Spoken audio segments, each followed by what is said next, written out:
One night, a number of years ago, Un soir, il y a un certain nombre d'années, un missionnaire fraîchement appelé en mission du nom de Swan et son collègue aîné japonais sont venus nous voir.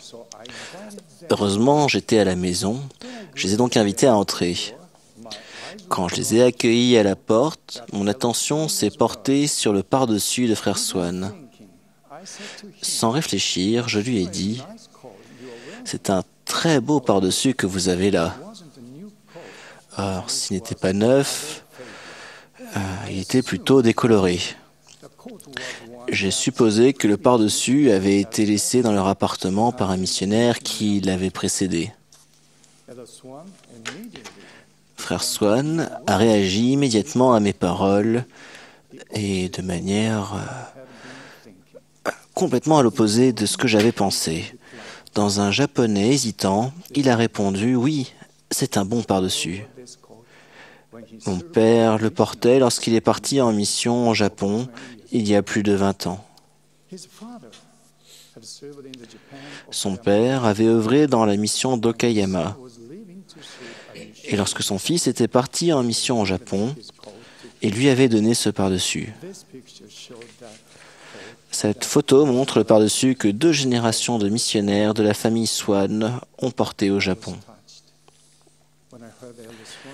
J'ai été touché lorsque j'ai entendu les paroles de frère Swan et je comprenais maintenant pourquoi il portait le pardessus de son père en faisant du prosélytisme. Il avait commencé sa mission avec l'amour qu'il avait hérité de son père envers le Japon et son peuple. Je suis sûr que certains d'entre vous ont vécu quelque chose de semblable. Un certain nombre de missionnaires qui œuvrent au Japon m'ont dit que leur père, leur mère, leur grand-père ou leurs oncles étaient aussi partis en mission au Japon.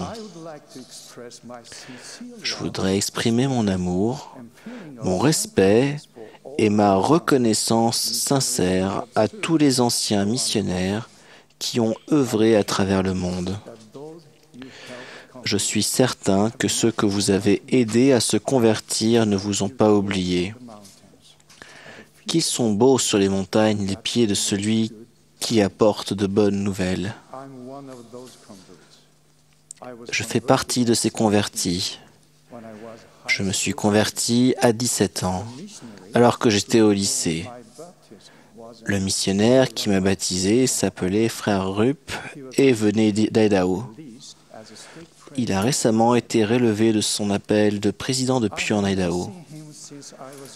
Je ne l'ai pas revu depuis mon baptême, mais nous avons échangé des emails et nous nous sommes parlé au téléphone.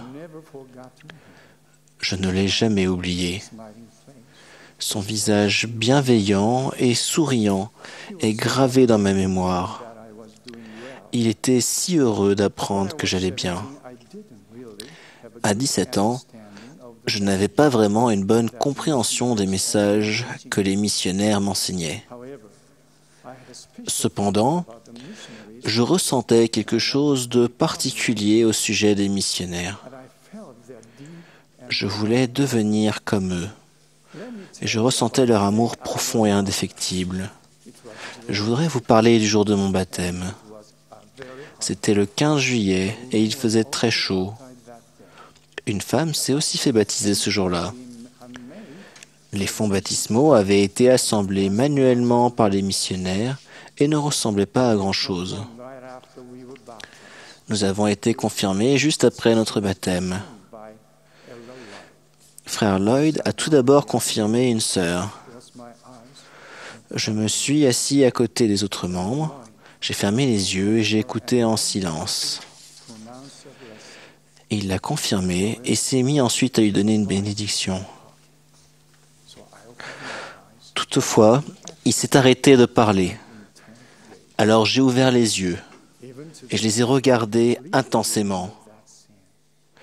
Aujourd'hui encore, je me souviens très clairement de cette scène. Les larmes lui coulaient des yeux. Et pour la première fois de ma vie, j'ai senti ce que c'était d'être enveloppé par le Saint-Esprit. et par le Saint-Esprit, j'ai acquis la connaissance certaine que frère Lloyd nous aimait et que Dieu nous aimait. Cela a ensuite été à mon tour d'être confirmé. Frère Lloyd l'a fait aussi. Il a mis les mains sur ma tête pour me confirmer membre de l'Église, m'a octroyé le don du Saint-Esprit et a commencé ensuite à me donner une bénédiction. Et à nouveau, il s'est arrêté de parler. Mais maintenant, je comprenais ce qui se passait.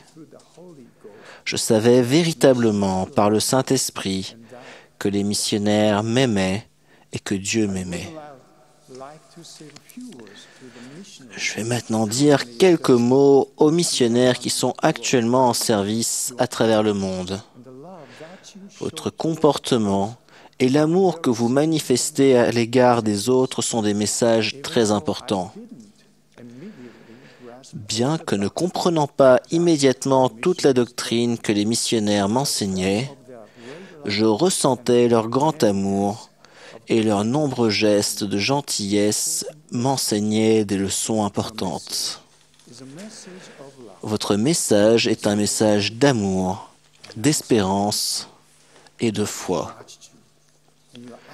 Votre comportement et vos actions favorisent la présence de l'Esprit. Et l'Esprit nous permet de comprendre ce qui est important. Ce que je veux vous dire, c'est que par votre amour, vous transmettez l'amour de Dieu. Vous êtes un trésor pour l'Église. Je vous suis à tous extrêmement reconnaissant pour votre sacrifice et votre dévouement. J'aimerais également vous parler à vous, futurs missionnaires. Dans ma propre famille, 4 de nos enfants ont rempli une mission et à la fin du mois, notre 5e enfant entrera au centre de formation missionnaire de Provo. Notre petit dernier prévoit de partir en mission l'année prochaine après avoir fini le lycée. Je parle donc à mes fils et à vous tous qui vous préparez à partir en mission. Il vous faut apporter 3 choses en mission. Le désir de prêcher l'Évangile. Le Seigneur veut que vous recherchiez ces brebis et les trouviez. Des personnes vous attendent de par le monde. Dépêchez-vous, je vous en prie, d'aller les rejoindre. Personne ne s'efforce davantage que les missionnaires de secourir les autres. Je suis l'un de ceux qui ont été secourus. 2. Développez votre témoignage. Le Seigneur exige votre cœur et un esprit bien disposé. 3. Aimez votre prochain. Tout comme Frère Swan, qui a apporté avec lui en mission le par-dessus de son père et son amour pour le Japon et son peuple. Et vous qui ne savez pas comment vous préparer à partir en mission, je vous en prie, allez voir votre évêque. Je sais qu'il vous aidera.